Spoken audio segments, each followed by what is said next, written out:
जय Hind. Middle east group का एक देश है लेबनान, जिसकी राजधानी है बेरूत। बेरूत बंदरगाह की अथॉरिटी, उसके अधिकारियों द्वारा एक बहुत बड़ी लापरवाही की गई, जिससे कि वहां रखे अमोनियम नाइट्रेट के एक वेयर हाउस में विस्फोट हो गया और ये इस विस्फोट से इतनी क्षति हुई है कि इस क्षति की पूर्ति लेबनान शायद कभी ना कर सके, उसे अंतर्राष्ट्रीय मदद मांगने की ज़रूरत पड़ रही है।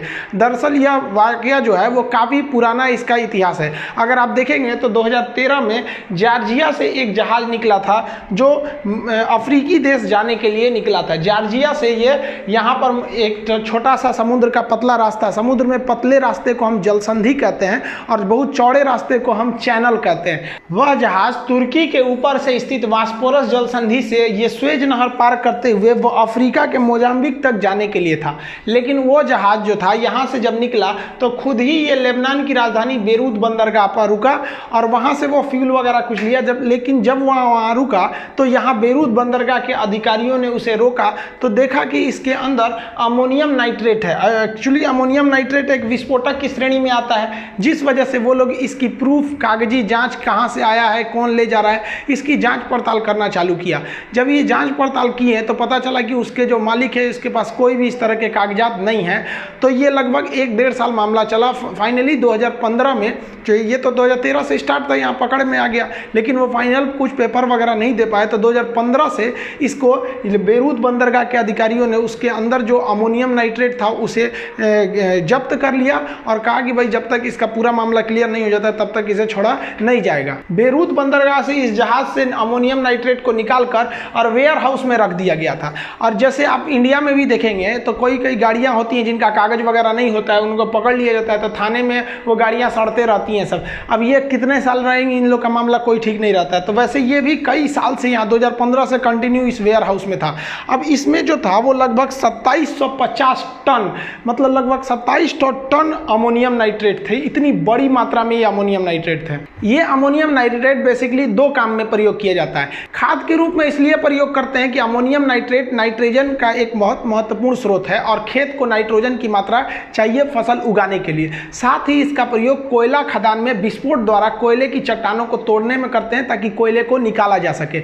लेकिन यह एक बहुत ही अत्यंत ज्वलनशील और एक विस्फोटक पदार्थ है, अतः इसे रखने के लिए कुछ नियम कानून है कि जहां इसे रखा जाएगा वहां कोई पानी का रिसाव नहीं होना चाहिए। वो एरिया, वो गोदाम जो है, वो वेयर हाउस मतलब गोदाम, उसको पूरी तरह से फायर प्रूफ होना चाहिए। फायर, आग बुझाने के हर एक इक्विपमेंट वहां अवेलेबल होने चाहिए। लेकिन बेरूत बंदरगाह के अधिकारियों ने आनंद फानन में जो इसकी अरेस्ट किया था इतने बड़े मात्रा में अमोनियम नाइट्रेट, उसे एक ऐसे नॉर्मल से वेयर हाउस में रख दिया। उसी वेयर हाउस में जिसमें अमोनियम नाइट्रेट की हजारों टन मात्रा रखी गई थी, उसमें अचानक विस्फोट हो गया। इस विस्फोट के बाद बेरूत बंदरगाह पूरी तरह से तबाह हो गया। यह इतना भयानक विस्फोट था कि यह बंदरगाह का पूरा शकल बिगड़ गया और इससे बहुत ही दूर तक में जो बड़ी बड़ी इमारतें थी उसकी कांच के खिड़कियां वगैरह टूट गई। इतना भयानक ये विस्फोट था कि इस विस्फोट की जो असर था, जो आवाज़ था, वो लेबनान से पार करके एक दूसरा देश है जिसका नाम है साइप्रस, वो 200 किलोमीटर दूर साइप्रस तक में उसकी आवाज़ सुनाई दी। इतना भीषण हादसा था। शुरुआत में ऐसा अंदेशा बताया जा रहा था कि लेबनान में एक आतंकवादी, एक संगठन है जिसका नाम है हिजबुल्लाह। हिजबुल्लाह कहता है कि भाई हम आतंकवादी संगठन नहीं है, लेकिन बहुत से देश उसे आतंकवादी संगठन मानते हैं, जिसमें सबसे महत्वपूर्ण मानने वाला है इजराइल। तो ऐसा माना जा रहा था कि इजराइल जो है उसी ने इस पर हमला किया है, लेकिन इजराइल ने इसका खंडन किया। खुद लेबनान ने भी कहा कि नहीं भाई, ये हमारे खुद के वेयर हाउस में अमोनियम नाइट्रेट में एक विस्फोट से यह दुर्घटना हुई है। अब इस दुर्घटना से हुआ क्या कि यहाँ पे बंदरगाह के पास जितने भी सामान थे वो सभी के सभी क्षतिग्रस्त हो गए। यहाँ पे इसी बंदरगाह के एरिया में जो विदेश से मंगाया गया अनाज का बहुत बड़ा गोडाउन था वो भी ब्लास्ट कर गया। जिस तरह से भारत में FCI की जिम्मेदारी है वो अनाजों को रखता है, उसी तरह बेरूत यहाँ पर भी पोर्ट पर उतारा गया था जो पूरी तरह से ब्लास्ट से क्षतिग्रस्त हो गया। अब लेबनान को विश्व मदद पर आश्रित रहना पड़ रहा है। बहुत से देश मदद के लिए आगे भी आए हैं और मदद किए भी हैं। विस्फोट से एक और घातक चीज क्या हो गई कि पूरी बिल्डिंगें जो क्षतिग्रस्त हुई तो सड़क पर इतना मलबा गिर गया, जितनी भी कार थे, गाड़ियां थी, वो हवा में उड़ गई थी और सड़क पूरी तरह से ब्लॉक हो गया। सड़क के ब्लॉक होने से एम्बुलेंस को भी लाने में काफ़ी दिक्कत होने लगी। अब यहाँ जो हॉस्पिटल थे अगल बगल के वो भी क्षतिग्रस्त हो गए थे, वहाँ भी मतलब आधा हॉस्पिटल क्षतिग्रस्त हो गया। तो जेन्युइन है कि वहाँ पे हॉस्पिटल की क्षमता पूरी तरह से यूज नहीं हो पाएगी। तो यहाँ पर जो रेस्क्यू का काम था वो पैदल लोगों ने ही किया, यहाँ तक कि मरीजों को मोटरसाइकिल से बैठाकर ले जाया गया। जो सीरियस मरीज थे उनको वहीं पर लेटाकर उन्हें फर्स्ट एड ट्रीटमेंट दिया गया। ये जो मौत का आंकड़ा है ये काफ़ी 100 के पार जा चुका है, अभी भी ये आंकड़ा और बढ़ेगा। और जो निकाले गए रेस्क्यू हैं उनकी संख्या 4000 प्लस है, लेकिन अभी भी ये संख्या बढ़ सकती है, अभी टोटल अभी कंफर्म नहीं हो पाया है। जो वहाँ पर जो लोग थे पूरे खून से सने हुए थे, बहुत से लोग तो पैदल ही जा रहे थे। रीजन क्या था कि सड़कें पूरी ब्लॉक हो चुकी थी, मलबा इतना गिर गया था कि वहाँ पे एम्बुलेंस या दूसरी गाड़ियों को लाना काफ़ी मुश्किल हो गया था। देखिए, अमोनियम नाइट्रेट एक बहुत ही विस्फोटक होता है। जब ये विस्फोट करता है तो बहुत सारी जहरीली गैसें भी निकालती हैं जिससे कि दम घुट सकता है। ऐसा नहीं है कि ये विस्फोट जो अमोनियम नाइट्रेट से ये पहली बार हो रहा है और इसका पहला जो शिकार हुआ वो बेरूत हुआ। इससे पहले भी बहुत से जगह पे इससे विस्फोट हो चुके हैं, लेकिन वो विस्फोट वैसे जगह पे हुए हैं जहां ये अमोनियम नाइट्रेट के रखने के गोदाम थे या उसके खुद के कारखाने थे। जैसे अमेरिका में कई बार हुआ है, फिर फ्रांस में हुआ है, कई शहरों में हुआ है, बहुत सारे देशों में हुआ है। लेकिन उन सभी ब्लास्ट में, अमोनियम नाइट्रेट से होने वाले ब्लास्ट में, ये सबसे बड़ा ब्लास्ट था। और ये ब्लास्ट जो था वो किसी कारखाना या फिर उसमें नहीं था, बल्कि उस गोदाम में रखे लापरवाही के कारण हुआ, जो गोदाम इसको रखने के लिए बनाया नहीं गया था। क्योंकि सबको पता है कि भाई ये खाद के काम में आता है, लेकिन है ये बहुत ही जबरदस्त बारूद। अब कुछ लोग को कंफ्यूजन हो रहा है कि सर अमोनियम नाइट्रेट है कि या पोटेशियम नाइट्रेट है। तो ये विस्फोट जो है वो अमोनियम नाइट्रेट का है। हालांकि पोटेशियम नाइट्रेट जिसे सोरा कहते हैं वो भी विस्फोट है, वो भी बम बनाने के काम में आता है। जो सामान्य लड़ाई झगड़ा में आप देखते होंगे बम चला देते हैं, वो किसका बना होता है भाई? उसमें क्या मिलाया जाता है? Potassium nitrate. पोटेशियम नाइट्रेट के NO3, इसको हम लोग सोरा कहते हैं। ये 75% होता है जितना मात्रा में बनाना है, और उसमें 15% चारकोल। चारकोल मतलब होता है लकड़ी का कोयला।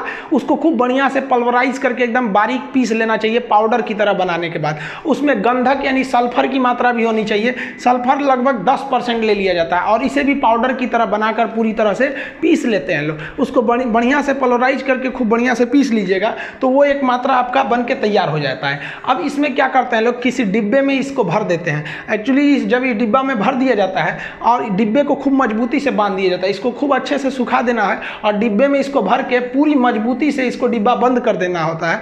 अब डिब्बा खुलने का डर होता है, इसलिए इसके ऊपर रस्सी लपेट देते हैं लोग। रस्सी लपेट देने से डिब्बा खुलता नहीं है। उसके बाद इसको मारने से ये भी बहुत तेज ब्लास्ट करता है। इसको और घातक बनाने के लिए क्या करते हैं लोग कि इसमें ना छोटे छोटे, जैसे कांटी होता है ना दीवार में ठोकने वाला कील, उसको कई टुकड़े में छोटा छोटा टुकड़े काट के लोहा का हल्का हल्का इसमें इसके अंदर भर देते हैं, ताकि ये जब ब्लास्ट करेगा तो अगल बगल के लोगों को क्या करता है और ज़्यादा क्षतिग्रस्त कर देता है। तो ये काफ़ी ज़्यादा ये प्रचलन में होता है, स्पेशली ये तो बिहार में बहुत ज़्यादा इसका प्रचलन होता है इसको ब्लास्ट करने के लिए। अब इसमें कई लोग नील मिला देते हैं। सूखा नील मिला देने से जहाँ ये ब्लास्ट करेगा वहाँ बहुत ज़्यादा धुआं करता है।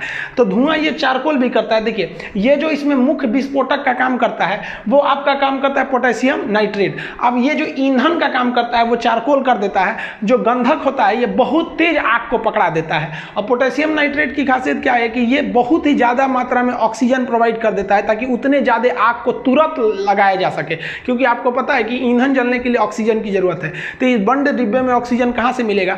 तो ये जैसे ही डिब्बा को पटकते हैं लोग तो उसमें कुछ मात्रा में फास्फोरस मिला देने से आग जल्दी पकड़ लेता है। और ये आग, फास्फोरस में आग जल्दी पकड़ता है, लेकिन वो उतना घातक ढंग से नहीं पकड़ता है, जबकि सल्फर में बहुत तेज पकड़ लेता है और उसको ऑक्सीजन की मात्रा ये दे देता है और पूरी तरह से ब्लास्ट कर देते हैं सर। ये वाला बम, इसको बिहार में सुतरी बम बोलते हैं लोग। ये हमारे कोचिंग में जब बम ब्लास्ट हुआ था ना, 5 ठो मारा था सब हमारे कोचिंग में लेकर। 3 ठो फटा था, 2 ठो तो फटा ही नहीं था। हालांकि बहुत सारे मीडिया वगैरह, जी मीडिया वगैरह काफ़ी लोगों ने कवर किया था उस वक्त हम लोग को। तो उस वक्त हम लोग को भी समझ में नहीं आ रहा था कि भाई साहब ये कौन वाला बम मार दिया।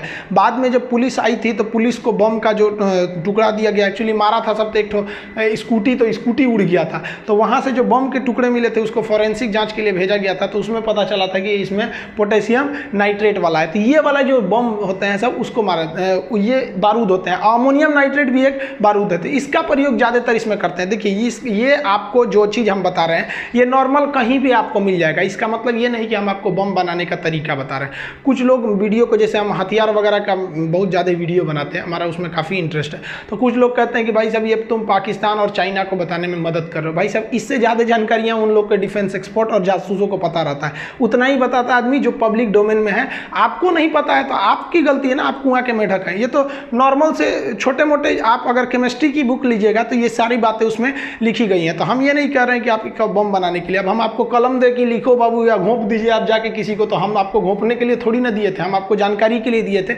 इवन रेलवे ने भी ये क्वेश्चन पूछा था कि बारूद जिसे हम गन पाउडर कहते हैं उसमें कौन कौन से चीज़ों को मिलाया जाता है। हम ये क्यों बनाएंगे भाई साहब, हम खुद भुक्तभोगी हैं। शायद आप लोग के ऊपर बम चला होगा, हमारे ऊपर 5 तो बम चला गया था, वो भी पढ़ाने के लिए कि भाग जाओ यहाँ से मत पढ़ाओ। अब ऐसा थोड़ी होगा कि भाई कोई बम चला देगा तो आदमी पढ़ाना छोड़ देगा। तो ये भी एक तरह का विस्फोटक होता है। लेकिन जो बेरूत में हुआ है वो याद रखिएगा, वो पोटेशियम नाइट्रेट नहीं है, वो अमोनियम नाइट्रेट है। मिलेंगे नेक्स्ट वीडियो में, तब तक के लिए जय हिंद।